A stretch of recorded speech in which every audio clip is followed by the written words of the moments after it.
Okay, we're going to do our notes on 11.5. Hope everybody's had a good weekend, Memorial Day weekend. We got a short week this week, Tuesday, Wednesday, Thursday. 2 sections we're going to do. First one, 11.5. So, yeah, I added a page on accident. Great. Okay. Oh, well, no biggie. We're going to start with 11.5 volumes of prisms and cylinders. Now, according to information I've seen from my own kids, I know you've done this stuff before in middle school. There were times when you guys did algebra and geometry, so I know you learned how to do volume of cylinders and prisms. Okay, a prism is like a box. So like a rectangular box is a prism. That's a rectangular prism. There could be a square prism, right? A square box. You could have a trapezoidal prism where you have a trapezoid as your shape on the bottom or the base or wherever it is, and then you make it into 3D. Okay, this is the best I can do here with my drawing device. Well, you make it into 3D, and it's a trapezoidal prism. So it can be lots of different shapes. There's lots of different kinds of prisms. There's hexagonal prisms, there's octagonal prisms. Those ones are much more difficult to calculate the volumes of because it's hard to calculate the area. So in order to do the volume of a prism, when you were in middle school, you should have learned the formula base area times the height or depth. So B, capital B, is not the base, it's the base area. And your H could be your height or depth if it's on its side, or depth of your prisms. Because sometimes we draw them horizontally. Like I could draw a square and then make the prism go this way. Okay, so that would be sort of a horizontal prism. So in that case, we would talk about the depth being the height from here. How far is it from here all the way to here? That would be the height of that prism. So it's not always height. People get confused. They think, oh, it's always the height. It's not always. That's why it's height or depth. So that's for any prism. Now, what's hard on a prism is I change the shape. And if I change the shape, the base area changes. So if it's a triangle on the prism, it's going to be a different formula for the area of a triangle than a square or a rectangle. I'll show you some examples. The rectangles are fairly easy. Cylinder is the other type of shape we're going to focus on in this section. And a cylinder, same formula basically, but I'm going to plug in the area of a circle. Pi r squared and then h. So r, remember, is your radius of your circle. And your h, again, is just like it was before. It's the height or the depth of your cylinder. Because the cylinder might be on its side. So it could be height or depth. So for this one, I want you guys to consider, this is called Cavaliere's principle. This you did not do in middle school, but what we want you to realize is that if you stack up the coins, like say you had a bunch of pennies, and you stack them up, 1, 2, 3, 4, 5, 6, 7, 8, 9, 10, 11, 12, 13, 14, 15, 16. I have 16 pennies here, right? That's 16 high. And the area of each of these pennies is a circle. Whatever the radius is, you can measure it, right? And then you'd have the area of that.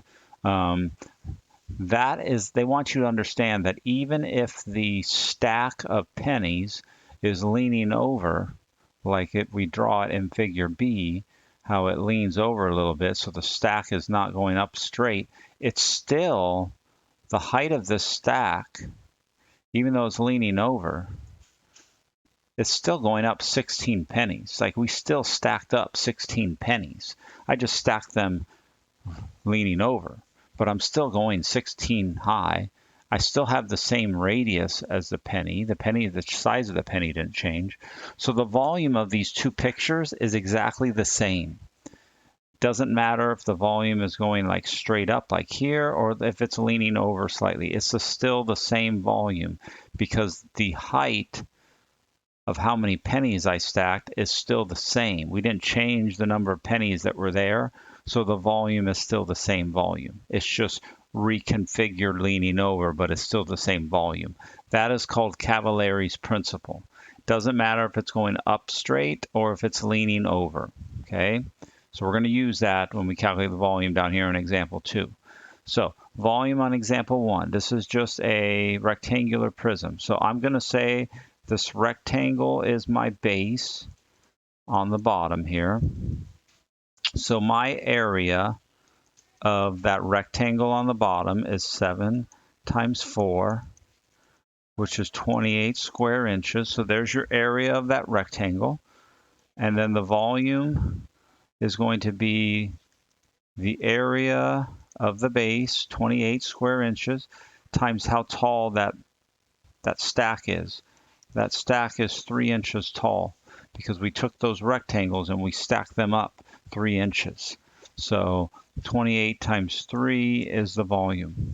So that would be very quickly using your calculator, 84. Now look at the units on volume. Units on volume are cubic units, so inches cubed for the amount of space inside of that box, 84 cubic inches. Okay, there's the volume. Now, someone else might have said, well, I didn't do the base as the bottom. I did the base as the side. Okay, if you did the base as the side, then you would have said the area of this side rectangle is 3 times 4. And you would have said, oh, the area is 12 square inches. Okay, great. Well, how many of those rectangles did we stack up going sideways there? Well, we stacked them up for 7 inches because those rectangles went 7 inches. So the volume would be the area of that side base times the height going sideways there of that rectangle, and we'd also get 84 cubic inches. So it doesn't really matter on a rectangular prism which one you make the base. So most of the time you'll see in books and online that the formula for volume of a rectangular prism is a very simply L, length, times width, times height. That's probably the formula most people see. Most people do not see this formula because these are so common, and we see a lot of cubic inches for those kind of boxes. So very, very common on that. So that's how you can do that one. Now, this one, because of Cavaliere's principle, it's the same volume. Just like it were drawn this way, we do it the same way. So the volume using that formula we just talked about, length is 9 centimeters. Width could be 8 centimeters. And then the height is 12 centimeters. So it could be 9 times 8 times 12.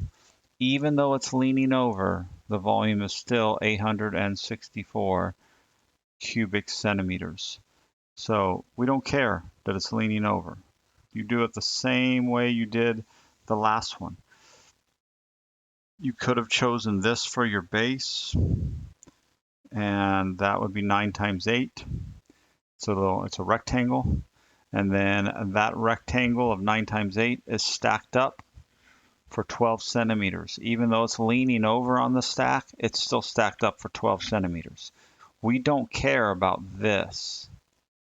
So I don't really care what that length is. That length, I don't want to know. I want to know that vertical stack. How tall is the stack? That's what I want to know. I don't really want to know how far it is leaning over, because we know, according to Pythagorean theorem, that would be bigger than 12. So we don't worry about that. So even though it's leaning over, you still do it the same way. Okay, don't let that mess you up. So there's your basic boxes. That should get you through most of those problems. Next problem, cylinders. I like cylinders better. I think cylinders are easier. So for cylinders, remember the volume is going to be pi times the radius squared times your height. So this one will be pi times 5 squared times your height. So I get 314.16, and the units would be feet, cubic feet, because these are cubic units because this is the amount of space inside of that cylinder. So pi r squared times h. Be careful. Sometimes they don't give you the radius. Sometimes they give you the whole thing, the diameter. Don't forget to cut it in half before you go into your formula. Okay. Example 4, same sort of problem. The radius is 6 yards. So we do pi 6 squared. And the height is 10 yards. So pi 6 squared times 10. And that gives you 1,130.97, and that would be in yards, cubic yards. So there is the volume of that one, even though it's leaning over. As long as they give you the height, vertical height there, 10 yards, you're good. You use the formula, pi r squared height. Okay. So pretty straightforward. Cylinders, I actually like better. I think the formula is easier. You're basically, when you do your homework, if you're going to do it by hand, you're going to write it out. I want to see this formula because it's really hard to know where you messed up if I don't see what you typed there before you type the answer. Okay, let's look at the going backwards problems because you know they're always going to want you to go backwards sometimes. So we have given you the answer to the volume of this cylinder, and we'd like you to figure out how tall it was. So the volume of a cylinder, remember, is formula we've just been using, pi r squared times the height. Well, what do we know? We know the volume is 1244. We know the radius is 6. And we don't know the height, but we call it t. So I'm going to work out pi r squared. So pi times 6 squared is 113.097. Don't even mess with it. Just leave it. And that equals 1244. And then you're going to get rid of that decimal by dividing, because right now it's multiplying with t. And we would like to move it to the other side and divide by it. So 1244 divided by 113. So I'm going to go to my calculator on here so you guys can see it. I did pi 6 squared. I got that. And then what isn't it? 1244 divided by that answer. I get 10.999. We can totally round that to 11, which is why I don't round until the very end. So T equals 11, and we should have units here. The units are inches. So the height of that cylinder was 11 inches. Okay, so there are a few problems, not many, that you'll have to go backwards. Use the formula, plug in, do your algebra, try and go backwards, see if you can get what's missing. Okay, last example is when I do a composite shape. So I give you a shape where it has more than one type of object, and you have to combine them to get the total volume by combining them. So we're going to break this up into two different sections, right? I'm going to do the top prism, and I'm going to do the bottom prism. So the volume of the top prism is going to be a rectangular, so it's length times width times height. So length 4 centimeters times the width 2 centimeters times the height of 1 centimeter. So the volume of that top part is just 8 cubic centimeters. Okay, the volume of the bigger one down here on the bottom is going to be length of 9 centimeters, width of 7 centimeters, height of 5 centimeters.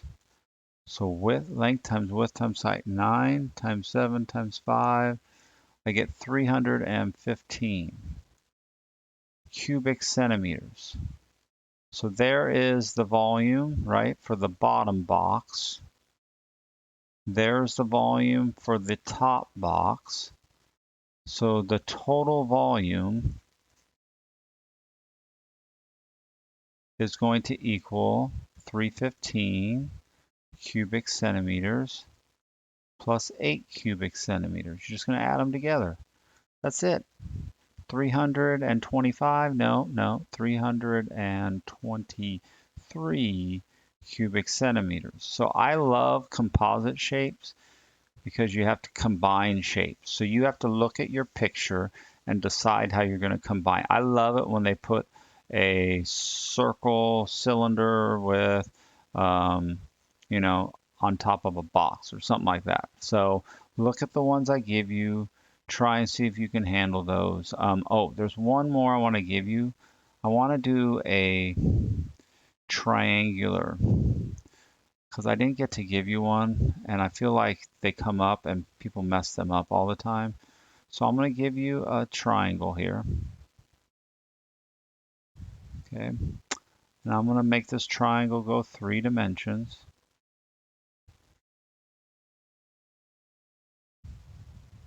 One, two, 2.5, right about there. And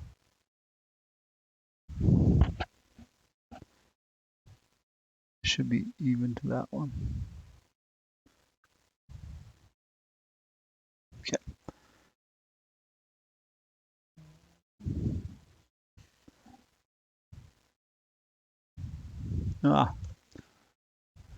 Try and get this drawn right. So I'm trying to give you a 3D triangular prism. So you can sort of have an idea of what these are like. So there's your triangular prism. It messes with your head because it switches back and forth on me, whether it's front, back, and it's because they'll shade it to help you out. I can sometimes help you out by making dashed lines. So like if I want this to be in the back, I could dash it.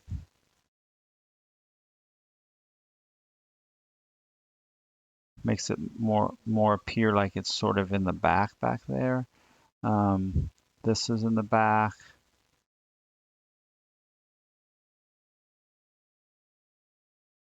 This is in the back. So I'm trying to make it so it doesn't mess with your head. So it's a triangle. I'm telling you that I'm going to make it a nice triangle for you. So I'm going to tell you that this is like 6 inches. This is 10 inches. And this is 25 inches. So this one's a little bit tougher.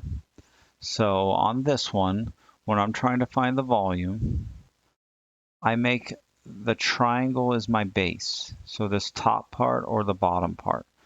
Those are my two bases. I should use the highlighter. So my two bases are the top and the bottom. Those are my bases. Okay, so my bases are the two triangles. If you notice, the sides are all rectangles. And then the top and the bottom are the triangles. So those are my bases. Okay, the top and the bottom. So my area, this formula is a prism, same as we've done with prisms, but it's not quite as easy as the rectangular ones. So the area of the triangle, well, any triangle, remember the area of a triangle is base times height divided by 2. So that will be the area of the triangle. That will be the B, and then I'll have to times it by the height of the prism. So for that triangle on top, I could make the base will be the 6. The height of that triangle is 10 because the base and the height, remember, should be 90 degrees to each other. So if this is the base, this is the height. I do not need the hypotenuse over here. So base times height divided by 2. That would be the area of the triangle on top. 60 divided by 2, so that's going to be 30. So 30 square inches is the area of the triangle, and then we need to times it by the height of the whole prism. The height of the whole prism is 25 inches. So 30 square inches times 25. 750, fairly big, 750 cubic inches for the volume of that triangular prism. So triangular prisms are a little tougher. Remember how to do base times height divided by 2. So area of a triangle, base times height divided by 2. Don't forget that. That might come in handy. Also, if you ever get an equilateral triangle, I'm going to give you a special formula to save you time. Equilateral triangles, base times height doesn't really work because you don't know the height without using trig. So in an equilateral triangle, I want you to do the area of an equilateral triangle is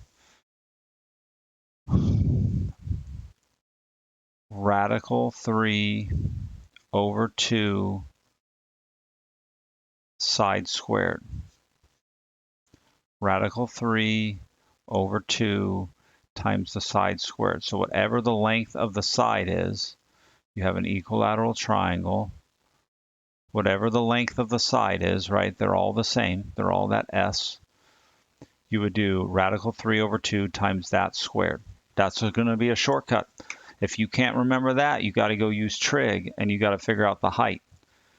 I don't really want to use trig, right, because that adds in all that extra stuff from that old chapter that you got to remember. Just memorize this formula. It's not that hard of a formula. I do sometimes forget it, but I think we can memorize it if we use it a couple times. So if you get an equilateral triangle as the green base instead of a right triangle, just use this formula for the area of the base, okay? And then times it by how tall that prism is. That will save you some time, and I think you might have one on your homework. I can't remember exactly if I put it on there. Okay, that is it for volume of prisms and cylinders. Use your calculators, do the best you can. Should be a little easier than the last section. Last section typically is the hardest one. This one's not quite as hard. Okay, guys, we will see you later.